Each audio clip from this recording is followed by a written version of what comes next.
오늘 아침에 먹을 빵을 사러 어제 1층 파리바게트에 들렀었습니다. 들어가서 아내가 저한테 오늘이 화이트데이라네 라고 저한테 말을 해 주었습니다. 그러자 저는 곧장 이 시국에 무슨 화이트데이 하고 말을 더 이상 못하도록 막아버렸죠.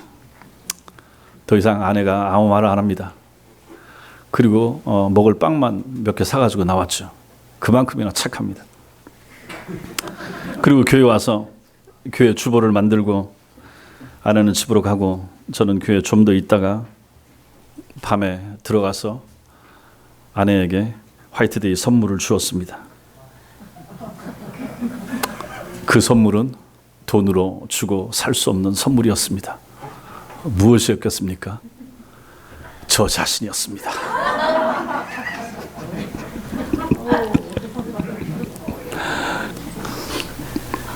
그 선물을 받은 제 아내가 마음이 어땠겠습니까?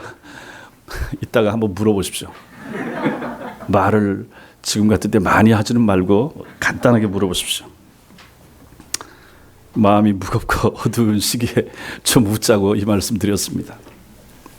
근데 오늘 본문에도 이 선물에 대한 것이 나오고 있습니다. 돈 주고 살 수 없는 선물을 돈 주고 사려고 했던 사람에 대해서 오늘 말씀도 우리에게 가르쳐주고 있습니다. 오늘 이 본문 말씀을 통하여 다시 하나님께서 우리에게 큰 깨달음과 은혜를 주시길 바랍니다. 먼저 지난달 사도행전 8장 9절부터 13절 지난달에 이걸 좀 보다가 몇 주 다른 설교하고 지금 다시 돌아왔는데 그때 볼 때 스데반이 순교를 당했습니다. 스데반이 순교로 시작된 그 대박해를 피해서 예루살렘을 떠나서 각처로 사람들이 다 흩어졌다 그랬죠. 그 초대교인들 가운데 빌립 집사가 있습니다. 이 사람은 사마리아 성으로 찾아갔고 그쪽으로 가서 거기서 복음을 전했다라고 말씀을 드렸습니다. 사마리아 사람들은 빌립이 전한 복음을 믿고 받아들이고 세례를 받았습니다. 심지어는 스스로 큰 자라고 자처하고 또 사람들이 신적 능력을 지닌 존재로 높이면서 따르던 그 지역의 유력한 사람 마술사 시몬마저도 세례를 받았다라고 했습니다. 한마디로 사마리아 성에는 생명의 역사가 빌립 집사로 말미암아 나타나게 되었고 그들 가운데 복음이 전해짐으로 말미암아 기쁨이 충만하게 되었습니다. 정통 유대인들이 짐승처럼 취급하던 그 사마리아 사람들이 하나님의 말씀을 받았다 하는 말을 이 소문을 듣고 그때까지도 예루살렘에서 떠나지 않고 굳게 지키고 있던 사도들이 이 얘기를 듣게 됐습니다. 그리고 깜짝 놀라는 거죠. 이게 사실인가? 어떻게 사마리아 땅에 복음이 전해지고 그들이 어찌 짐승 같은 그들이 어찌 하나님을 알고 믿게 되는가? 그들이 놀란 거죠. 그래서 그것이 사실인가 하는 여부를 확인해 보기 위해서 사도들을 보냈습니다. 그 두 사도가 베드로와 요한입니다. 이런 조치는 예루살렘 교회가 복음을 영접한 사마리아 사람들을 어떻게 취급한 것입니까? 형제로 받아들이게 되는 거죠. 복음 안에서 신앙 안에서 형제로 인정하게 되는 것입니다.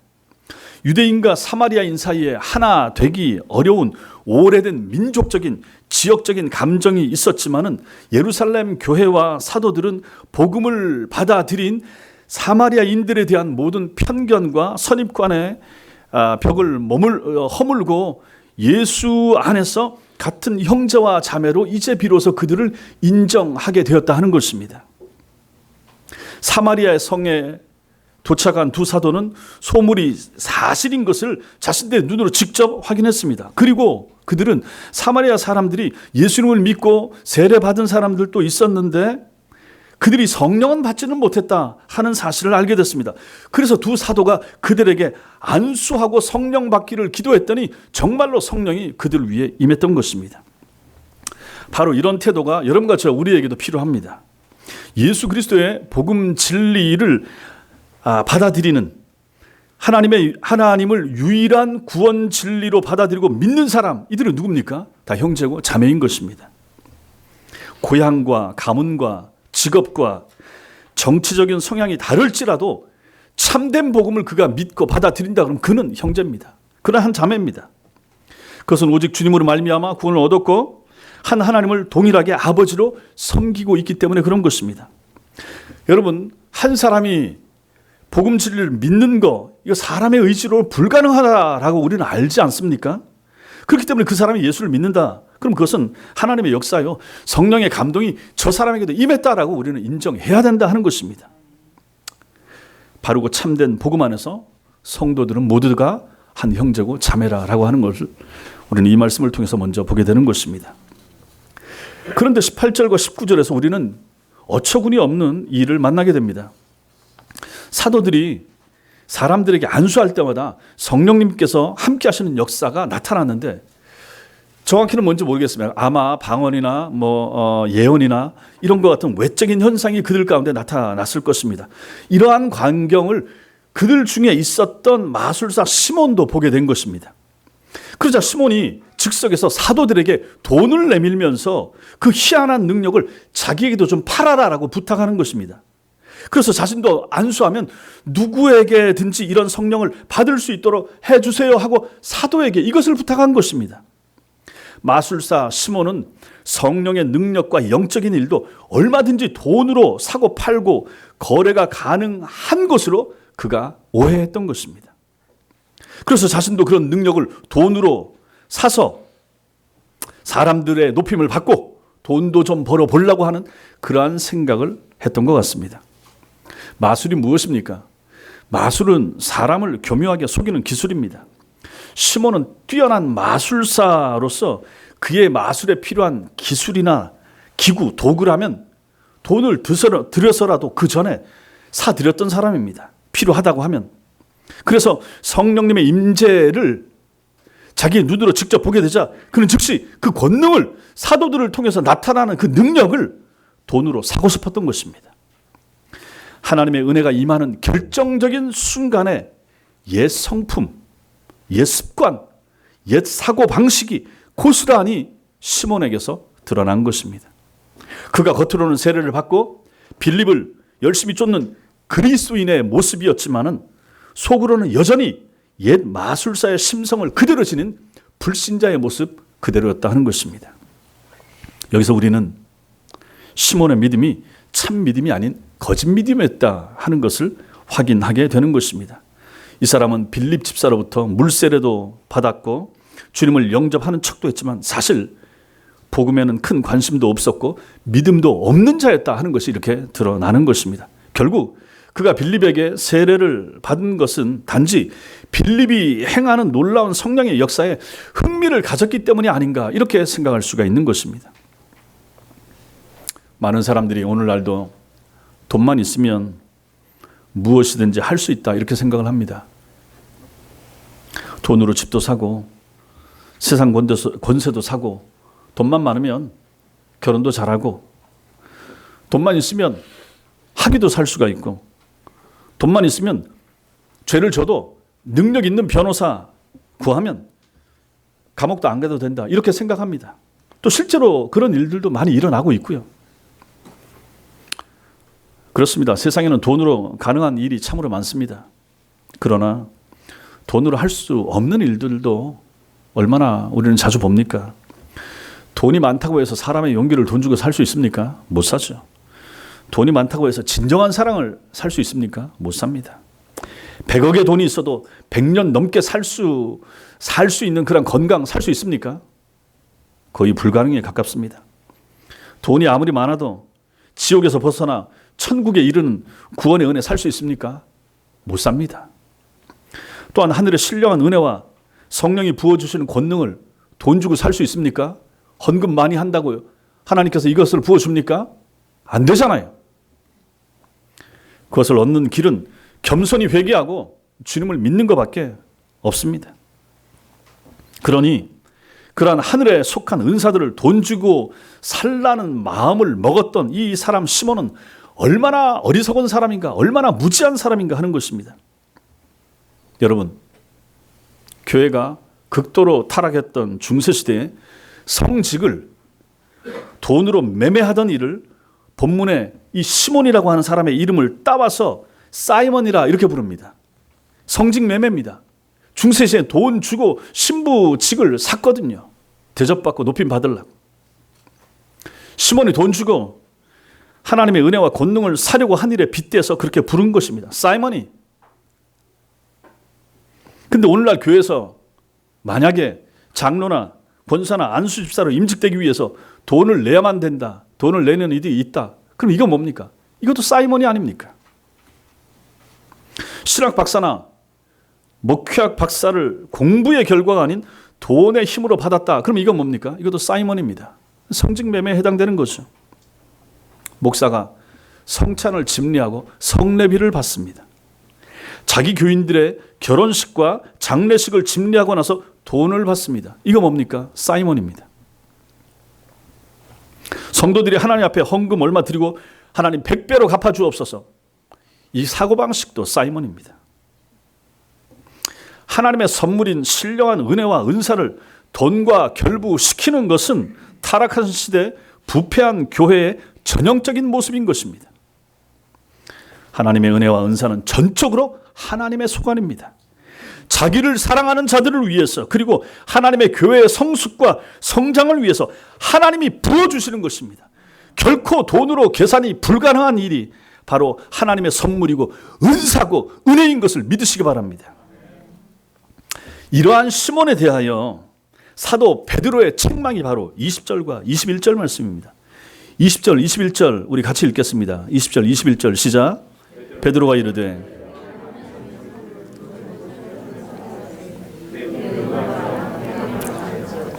하나님 앞에서 내 마음이 바르지 못하니 이 도에는 내가 관계도 없고 분깃될 것도 없느니라. 우리 성경에는 내가 하나님의 선물을 돈 주고 살 줄로 생각하였으니 이게 먼저 나오지만 헬라어 원문 성경에 보면 내 은과 내가 함께 망할지어다, 이것이 먼저 나오고 있습니다.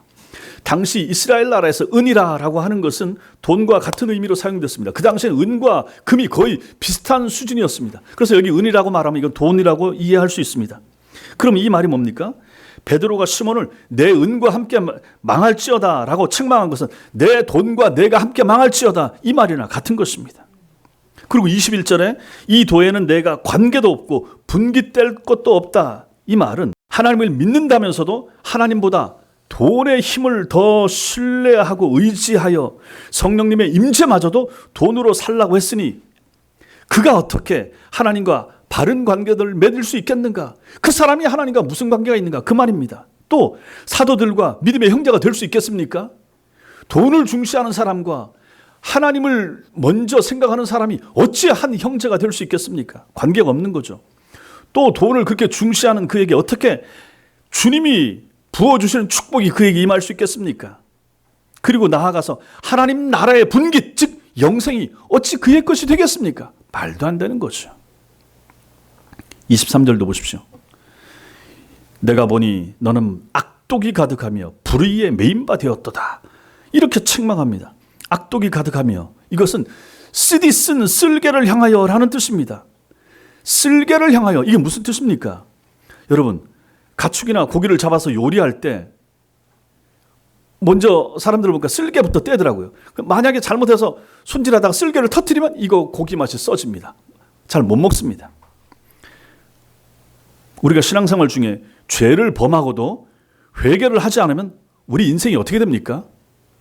쓰게 되는 거예요. 독약처럼 쓰게 되는 거죠. 참 회개를 하지 않으면 그 인생 자체가 힘들어지고 쓰게 되는 것입니다. 은혜가 아닌 돈에 사로잡힌 자의 사람도 그렇게 쓸 수밖에 없다 하는 것을 이 말씀이 우리에게 알려주는 거예요. 시몬, 네가 그렇게 세례를 받고도 돈에 집착해서 하나님이 주시는 은혜를 돈 주고 살라고 했으니 네 인생은 쓸 수밖에 없다, 이렇게 책망하는 말씀 아니겠습니까? 악독이 가득하다, 네 인생이 쓸 것이다. 그리고 죄의 포로로 살아가는 인생이 되는 것입니다. 불의에 매인바 되었다, 죄의 포로 되었다 하는 말이 되는 것입니다. 이것은 신앙을 자기의 이기적인 목적으로 사용하려고 하는 자의 마지막이 무엇인가를 이렇게 보여주고 있는 것입니다. 시몬이 왜 돈 주고 성령의 권능을 살라고 했습니까? 그가 신령한 복음을 전하는 자가 되기 위해서 돈 주고 살라고 했습니까? 아니면 그 은혜와 권능을 사가지고 불쌍한 사람들을 돕기 위해서였습니까? 아니지 않습니까? 시몬은 마술로 사람을 현혹할 때보다 더 많은 인기를 누리고자 그리고 그를 통해서 더 많은 돈을 벌고자 돈 주고 성령의 권능을 살라고 했던 것입니다. 시몬은 돈에 대한 욕심이나 사람의 인기 때문에 사탄의 하수인이 되어 망하는 길로 가고 만 것입니다. 여러분, 성경에서 보십시오. 가룟 유다나 아나니아와 삽비라 보십시오. 다 돈 때문에 망하는 길로 갔던 사람들 아닙니까? 신앙을 이용해서 자신의 탐심을 채우려는 사람들은 항상 교회 안에 있기 마련인 거예요. 그들은 교회 안에서 하나님이 결코 그냥 그 사람 내버려 두지 않는다 하는 것을 우리는 오늘 말씀에서 확인하게 되는 것입니다. 그 사람들은 반드시 망하게 되어 있습니다. 언제나 그런 자들로 인해서 하나님의 교회가 더러워지고 교회의 위상이 추락하기 때문에 그런 것입니다. 성도끼리 서로 돕고 협력하는 일은 선한 일이지만 믿음도 없고 양심도 없이 양의 탈을 쓰고 교회를 이용하여 혹은 성도를 이용하여 자신의 이익을 챙기거나 탐심을 채우려는 자들은 반드시 하나님께서 심판하신다 하는 것을 오늘 말씀이 우리에게 교훈해 주는 것입니다. 무서운 거예요. 그래서 성경은 도처에서 돈에 대한 경고의 말씀을 우리에게 주고 있는 것입니다. 찾아보겠습니다. 디모데전서 6장 10절. 디모데전서 6장 10절.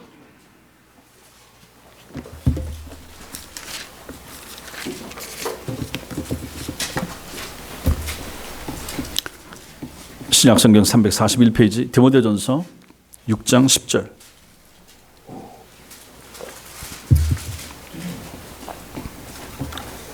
같이 읽겠습니다. 시작. 돈을 사랑함이 일만하게 뿌리가 되나니 이것을 탐내는 자들은 미혹을 받아 믿음에서 떠나 많은 근심으로써 자기를 찔렀도다. 그 말씀을 여러분 잘 살펴보십시오. 돈을 사랑함이 일만하게 뿌리가 되나니, 이 정확한 번역은요, 돈을 사랑함은 모든 악의 뿌리이다 이렇게 됩니다. 뿌리가 될 것이다, 되어 간다 아닙니다. 뿌리이다라고 말하는 거예요. 돈을 사랑하면 1만 가지 있고 나머지 2만 가지가 없고 이게 아닙니다. 여기 1만 악은 모든 것을 말하는 것입니다. 돈을 사랑하면 모든 악의 뿌리이다 이렇게 말하고 있어요. 우리 시대의 모든 악의 뿌리는 돈 아닙니까? 돈에 집착하면 많은 유혹들이 생기게 되는 것입니다. 여기 미혹을 받아 이게 뭡니까? 궤도에서 이탈하여 그런 뜻입니다. 돈을 지나치게 추구하는 사람치고 정상적인 생활을 하는 사람 있습니까? 정상적인 인간관계, 정상적인 가족관계 하는 사람, 돈 그렇게 추구하고 따라가면서 그렇게 하는 사람 얼마나 됩니까? 돈을 그렇게 추구하고 사모하면서 집착하면서 정상적인 예배생활, 신앙생활을 하는 사람 가능합니까? 있습니까? 없어요. 궤도에서 이탈하는 거죠. 마음에 많은 유혹들이 일어나면 그래서 그 사람 어떻게 됩니까? 점차 이 사람 믿음에서 멀어지게 되는 거예요. 믿음에 헌신함으로써 욕심을 버리게 되거나 돈을 섬김으로 믿음에서 떠나게 되든지 둘 중 하나로서 결판이 나는 거예요. 모든 신자들이 마찬가지입니다. 그리고 돈을 추구하게 되면 마음에 근심이 생기게 되고 그 근심이 자기를 찌르게 되는 거예요. 돈이 항상 우리에게 근심을 주지 않습니까? 많아도 근심이 되고 적어도 근심이 되고 항상 이것은 우리에게 근심거리가 되는 거예요. 돈 많다고 해서 평안하고 즐겁고 근심 걱정 없는 사람 있습니까? 없잖아요. 그 근심이 자기를 찌른다라고 말합니다. 그러니까 성경을 잘 보세요. 찔렀다가 뭡니까? 꿰뚫어 관통하다 그런 뜻이 되는 것입니다. 꿰뚫어 관통하는 게 뭡니까? 물고기를 잡아가지고 가지고 올 때 여러 마리 올 때 어떻게 옵니까? 아가미를 끼워가지고 입술로 끼워서 가지고 오는 끝장난 거예요. 그대로 죽는 거예요. 정육점 가보십시오. 큰 쇠 갈고리로 고기를 찍어가지고 달아놓지 않습니까? 끝난 거예요. 살 수가 없는 것이. 근심에 찔려 죽는 것이, 그 근심에, 돈을 사모하는 근심에 이 사람의 양심과 영혼과 신앙을 찔러서 걸어놓으면 그 신앙생활 제대로 되겠습니까? 못하는 거예요. 그래서 이렇게 돈을 피하고 조심하라고 누누이 성경은 여러 군데서 우리에게 말씀을 해주고 있는 것입니다. 하나님을 믿는다라고 하면서도 이렇듯 옛 삶을 청산하지 못한 시몬에 대한 베드로의 책망은 실로 중요한 순간마다 옛 삶을 그대로 답습하면서 그대로 살아가는 여러분과 저 우리를 향한 주님의 질책이 아니겠습니까? 우리를 향한 주님의 말씀인 거예요. 이 말씀을 마음에 새기시기 바랍니다. 그러나 마지막으로 오늘 말씀을 보면 시몬 베드로가 이 시몬을 혼내기만 한 것은 아니었습니다. 다시 사도행전으로 넘어가 보십시오. 거기 보면 22절 말씀, 사도행전 8장 22절, 그 22절 보시면 그러므로 너의 이 약함을 회개하고 주께 기도하라. 혹 마음에 품은 것을 사하여 주시리라. 이렇게 말씀하고 있습니다. 22절에서 베드로는 그 마음이 여전히 악독과 불의로 가득한 시몬에게 회개하고 주님께 기도할 것을 권면하고 있습니다. 이때 중요한 것이 나오는데 베드로가 주께 기도하라라고 한 것입니다. 주께 기도하라라고 할 때 사용된 단어 기도하라가 중요합니다. 이 기도하라가 헬라어로 데오마이입니다. 데오마이. 근데 이 단어가 뭐냐면 묵다라는 뜻입니다. 붙들어 매다, 동요매다 그런 뜻입니다. 주께 기도하라. 즉 베드로가 시몬에게 주께 기도하라라고 한 뜻이 뭡니까? 너 자신을 주님께 묶어라. 꼭 묶어라. 붙들어 매라. 너 자신을 주님께 동요매라. 그런 의미가 되는 것입니다. 그런데 이 단어는 베드로가 임의로 자기가 생각해서 자기 마음대로 한 말이 아닙니다. 주님께서 이 단어를 먼저 사용하셨습니다. 주님께서는 누가복음 21장 36절에서 찾지 마시고 거기 보시면 앞으로 임할 큰 환난에 대하여 말씀하시면서 이렇게 말씀을 마무리를 하십니다. 이러므로 너희는 장차 올 이 모든 일을 능히 피하고 인자 앞에 서도록 항상 기도하며 깨어있으라. 이렇게 말씀하십니다. 주님께서 제자들에게 어떤 환난 속에서도 주님 앞에 떳떳하게 설 수 있게끔 항상 기도하라라고 명령하셨는데 이때 기도하며라는 단어가 데오마이인 것입니다. 데오마이. 어떤 결정적인 순간에도 어떻게 하라는 말입니까? 그리스도인답게 자신을 지킬 수 있는 길은 기도를 통해서 자신을 주님께 묶어두는 것이라 라고 말하고 있는 거죠. 마지막 순간에, 어려운 순간에, 환난의 순간에 어떻게 해야 되는가? 기도를 통하여 너 자신을 예수 그리스도와 묶으라. 꼭 붙들어 매라. 이 말이 되는 것입니다. 흔히 우리는 기도를 그냥 우리의 소원이나 바람을 주님께 아뢰고 간구하는 것으로 이해를 합니다. 물론 처음에는 그렇게 이해를 하고 배워가지만은 그렇게만 기도를 이해해서는 우리의 삶이 주님이 원하시는 거룩한 모습으로 자라가는 것이 어렵습니다. 아니 생각을 해보십시오. 평생 기도를 한다 그러면 내 필요 이거 주세요, 저거 주세요, 이거 챙겨주세요, 돈 필요합니다, 건강 필요합니다. 우리가 항상 기도를 나의 필요, 나의 소원만을 구한다라고 하면 그러한 기도를 통해서 내가 주님을 닮아갈 수 있겠습니까?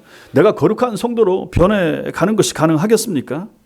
그러한 기도나 소원은 불교 신자도 부처님한테 하는 것이고 이슬람 교도들도 마호메트에게 그런 기도하지 않겠습니까? 그것이 어찌 주님께서 우리에게 요구하시는 기도의 참된 모습이겠습니까? 사랑하는 성도 여러분 꼭 기억하십시오. 기도의 핵심, 기도의 정신이 무엇인가? 주님이 원하시는 기도가 무엇입니까? 데오마이 하는 것입니다. 기도하는 시간에, 기도하는 순간에 나 자신을 주님과 붙들어 매는 거예요. 내 마음을 주님께 접붙이는 거죠. 늘 나의 필요나 요구만을 주님께 청구하는 것이 아닌 내 마음을 주님의 마음에, 내 눈을 주님의 눈높이에 맞추고자 하는 노력과 헌신, 그것이 바로 기도가 되는 것입니다. 데오마이, 이거 생각하면서 이 데오마이가 무엇인가? 여러분과 제가 다 마찬가지 아닙니까? 우리가 자식일 때는 부모의 마음을 잘 모르잖아요. 언제 부모의 마음을 아는가? 내가 내 자식 낳고 키워보면서 아들은 아빠, 아버지의 마음을 알게 되고 딸은 어머니의 마음을 알게 되지 않습니까? 그 눈높이가 돼서야 우리 어머니의 마음을 알게 되는 거예요. 그 눈높이, 그 시점이 됐을 때 내 아버지의 마음을 이해하게 되더라고요. 그때 데오마이 되고 내 어머니가 이러셨구나, 내 아버지가 이런 아픔이 있으셨구나. 그때 그 수준에 이제 가까이 가게 되지 않습니까? 이게 데오마이가 되는 거예요. 우리가 주님 앞에 기도할 때가 바로 이런 순간이 된다 하는 것이면 늘 여기서 그냥 하나님 앞에 이거 주세요 저거 주세요 이런 기도가 아닌 내가 내 수준을 높여서 주님이 내게 무엇을 원하실 것인가, 이 삶 가운데서 주님이 내게 요구하시는 모습은 무엇인가, 좀 시점을 높이는 거죠. 주님께로 다가가는 거죠. 내 마음을 주님 마음에 맞춰보는 거죠. 내 눈을 주님 눈높이에 맞춰보는 거죠. 이것이 바로 데오마이 하는 시간입니다. 기도 시간에 그걸 하는 거예요. 앉아서 그걸 기도하는 거예요. 주님, 내 구할 것이 많지만 이 시간에 나를 부르시고 내가 주님 앞에 앉았습니다. 주님, 내가 무엇을 기도하면 되겠습니까? 내게 이런 어려움이 생겼어요. 내 가정에 이 문제가 생겼습니다.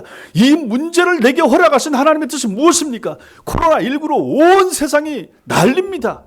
하나님 아버지, 이것을 나에게, 이것을 한국교회, 이것을 우리 교회에 허락하신 주님의 뜻이 무엇입니까? 라고 묻는 순간 그 기도는 주님 앞에서 데오마이 하는 기도가 되는 것입니다.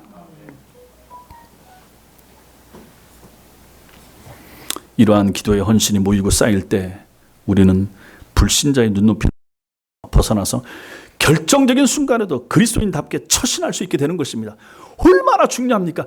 그러한 기도를 드리는 성도들만이 힘든 순간에, 위기의 순간에, 어려운 일이 딱 생겼을 때 생각 자체를 하늘로 끌어올리게 되는 거죠. 주님 눈높이에 맞춰서 주님 시각에서 내 삶을, 내 환경을 바라보게 되는 거죠. 그러면 거기에 답이 나오지 않겠습니까? 보이지 않겠습니까?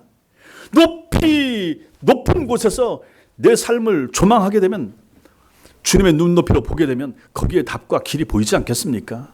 땅에서만 자꾸 보려고 하니까 어렵잖아요. 그것을 가능하게 만드는 것이 무엇입니까? 기도하는 것이요. 그 기도를 여기서는 데오마이 이렇게 표현을 하고 있는 것입니다.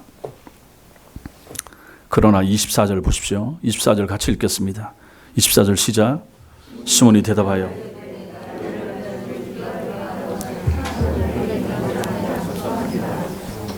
시몬은 자기 스스로 기도를 통해서 자신의 마음을 주님께 동요매는 대신 사도들이 자신을 위하여 데오마이 해주기를 부탁하고 있는 것입니다.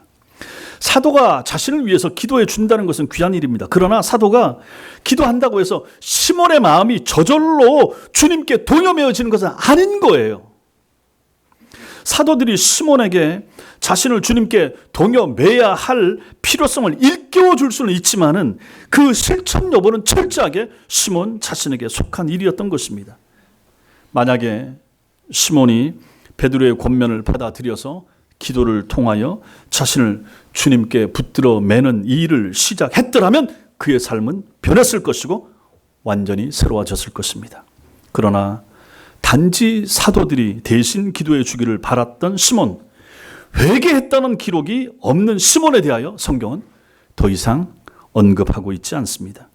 더 이상 기록할 가치가 없는 인생을 살았다. 우리는 이렇게 볼 수 있는 것입니다. 주께 기도하라고 들었으면 자신이 무릎을 꿇고 머리 숙여 하나님께 기도해야 합니다. 그래서 누구도 대신해 줄 수 없습니다. 그래서 제가 가끔 말씀드리죠. 다른 분들에게 기도 부탁을 하십시오. 좋습니다. 그러나 부탁한 것 이상으로 내 기도 내가 해야 된다는 얘기입니다. 자기는 기도 부탁을 해놓고 자기가 기도 안 하면 그게 무슨 소용이 있습니까? 오늘 딱 그 말씀 아닙니까? 지금 베드로가 시몬에게 기도하라고 했으면 자기가 해야 되는 거죠. 당신이 좀 해주세요. 그리고 자기는 안 했단 말이에요. 무슨 소용이 있습니까? 여러분이 스스로 여러분을 주님께 묶으셔야 됩니다. 기도는 나를 주님과 묶는 것입니다. 그래서 기도해야 돼요. 얼마나 나는 더럽습니까? 얼마나 생각이 삐뚤어집니까? 얼마나 욕심이 많습니까? 저도 마찬가지로 얼마나 탐심이 생깁니까? 얼마나 갖지 말아야 될 생각들이 순간순간 일어납니까? 이런 나를 어디다 가지고 가야 됩니까? 무엇과 묶어야 됩니까? 우리는 종자 좋은 것은 좋은 종자와 접붙이려고 하잖아요. 개들도 마찬가지고 식물들도 마찬가지. 그것처럼 마찬가지잖아요. 우리는 누구와 접붙여야 됩니까? 당연히 예수 그리스도 아닙니까? 그분에게 접붙여야 되는 거죠. 그분 가까이 가야 되는 거죠. 이게 뭡니까? 데오마이 하는 거죠. 기도 시간에 기도를 통하여 내가 옆에 있는 사람도 필요하고 중요하지만은 내 아내나 가까운 사람도 필요하고 중요하지만 가장 우리 자신을 들여서 묶고 붙잡아 매야 될 분이 누굽니까? 예수 그리스도십니다. 그래서 기도 시간에 주님 앞에 나가서 주님, 내 생각이 건전하도록 도와주세요. 내가 주님이 원하시는 삶을 살 수 있도록 도와주세요. 내 입술이 아직도 추합니다. 주님이 원하시고 기뻐하시는 말이 나를 통해 나갈 수 있도록 주님이 나를 통치해 주옵소서. 이러한 기도가 우리에게 필요하다 하는 것입니다. 이렇게 될 때 성도는 거룩해 주는 거예요. 이렇게 될 때 무슨 일이 생겨도 코로나나 더 험악하고 어려운 일이 생긴다고 할지라도 우리의 생각은 주님께 평상시에 많이 메어져 왔고 동요매는 훈련을 기도를 통해 했기 때문에 생각이 늘 하나님께로 달려가게 되고 주님 앞에 묻게 되고 구하게 되고 하나님의 관점과 눈을 가지고 우리의 삶을 볼 수 있는 시각을 갖게 되는 것입니다. 그 사람이 바로 신자가 되는 거죠. 그때 살 길이 열리고 그때 죄사함 받으며 그때 여러분과 저는 하나님의 도우심을 체험하는 사람이 되게 될 것입니다. 사랑하는 성도 여러분, 마술사 시몬은 사도들을 통하여 일하시는 성령의 역사를 돈 주고 사고자 하는 망령된 생각을 품었습니다. 그로 인해서 그의 이름 시몬은 기독교 역사에서 성직을 혹은 하나님의 은사를 돈을 주고 사려고 시도하는 행위를 일컫는 사이먼이라고 하는 부끄러운 단어가 되고 말았습니다. 시몬은 한 번 빛을 받고 하나님의 선한 말씀을 체험하고서도 타락한 자가 되어 영원한 천국에서 멀어진 자로 살다가 죽은 것입니다. 그는 결국 자신의 재물과 함께 망하고 말았습니다. 전도자 빌립에게 세례를 받은 사람, 성령이 임하시는 것을 눈으로 직접 본 사람, 사도들의 교훈을 바로 앞에서 전해 들은 사람, 자신의 잘못을 사도의 책망을 통해서 고칠 기회가 있었던 사람, 그가 바로 시몬이었습니다. 그러나 그는 이 복과 이 기회를 걷어차고 말았습니다. 여러분과 우리 중에도 이런 사람들이 있을 수 있습니다. 비극입니다. 결코 그런 일이 생겨서는 안 되고 우리 중에는 그런 사람들이 없기를 바랍니다. 저는 한국과 미국에서 교회를 어지럽히고 목사를 대적하던 장로 두 사람을 알고 있습니다. 그분들은 각자 비극적으로 이 세상을 떠났습니다. 그들이 회개했다는 말은 제가 듣지 못했습니다. 그래서 저는 그들이 지금 영생을 주님 곁에서 보내고 있다, 그렇게 생각하지 못합니다. 우리는 시몬처럼 하지 말아야 됩니다. 말씀에 무지하지 말아야 됩니다. 교리에 무식하지도 말아야 됩니다. 지금 여러분들이 열심히 잘하고 있지만 성경 읽기 더 잘하시고 성경 문제풀이 더 잘하시고 그렇게 하셔야 됩니다. 이번 달에 읽을 성경 분량 읽으시기 바라고 더 많이 읽으시고 더 자주 읽으시고, 이제 제가 영상으로 교리 공부도 찍어서 교회 홈페이지에 유튜브 링크해서 올리면 그거 보시기 바랍니다. 한 10분에서 15분 정도로 해서 교육도 그렇고 기초 성경 공부도, 지금 다른 활동들 다 하기 어려운 이러한 시기이기 때문에 그렇게라도 해서 홈페이지에 이제 올릴 생각을 하고 준비하고 있습니다. 그때 그런 공부를 하시라 하는 것입니다. 여러분, 이번 이 일을 통해서 신천지가 얼마나 열심히 공부하는지 보셨죠? 배우셨죠? 월화 목금 2시간씩 3시간씩 그렇게 앉아서 옆에서 1대1로 코치하고 가르치니 그 사람이 안 바뀌겠습니까? 신천지화 안 되겠습니까? 교회들은 그렇게 안 하는데 그들은 그렇게 했단 말입니다. 그래서 젊은 애들이 15만 명, 20만 명 저렇게 모인다고 하니 기가 막힌 일 아닙니까? 우리는 이렇게 청년들이 없어지는데 저들은 그렇게 말도 안 되는 가르침을 가르치면서 비유풀이 한다고 그러고 요한계시록을 그런 식으로 해석하면서 14만 4천을 갖다 붙임에도 불구하고 그 똑똑한 젊은이들이 그렇게 많이 넘어갔단 말입니다. 교회 교육의 부재가 그러한 오늘날의 이 비극을 만든 거 아니겠습니까? 정신 차려야 됩니다. 공부하셔야 됩니다. 연세가 드셔도 공부하셔야 되고, 눈이 침침하고 흐리셔도 성경 보셔야 되고, 주님 앞에 가기까지 애를 쓰고 힘쓰는 그러한 모습이 여러분과 저에게 필요하다 하는 것입니다. 건전하고 정통적인 교리와 신학을 열심히 배우셔야 됩니다. 은사에 대한 오해나 성령에 대한 착각, 제가 자주 말씀을 드렸습니다. 이런 것도 벗어나야 됩니다. 우리의 무지와 게으름의 밭에 마귀가 뿌린 씨앗이 바로 신천지 같은 이단들입니다. 성도 여러분, 하나님의 은혜를 사모하십시오. 하나님이 우리 각자에게 허락하신 은사를 선하게 활용할 수 있는 믿음을 달라고 하나님 앞에 기도하십시오. 기도하는 일에 열심을 내십시오. 기도를 통해서 나 자신을 주님께 꽉 붙들어 매일 수 있게 되길 바랍니다. 그런 기도를 하셔야 되는 거예요. 뭐 자꾸 없다고 그거 구하지 말고, 그거는 사실 중요한 게 아니에요. 내가 주님과 가까워지고 내가 주님과 밀착되고 내 마음이 주님의 마음을 읽고 주님의 마음이 내게 전해지기만 하면 문제는 끝입니다. 모든 문제는 해결됩니다. 그게 안 돼서 어려운 거예요. 그게 필요한 것이 바로 기도하는 순간인 것입니다. 그런 기도를 하실 수 있게 되길 바랍니다. 이런 은혜가 있게 되길 바랍니다. 기도하겠습니다.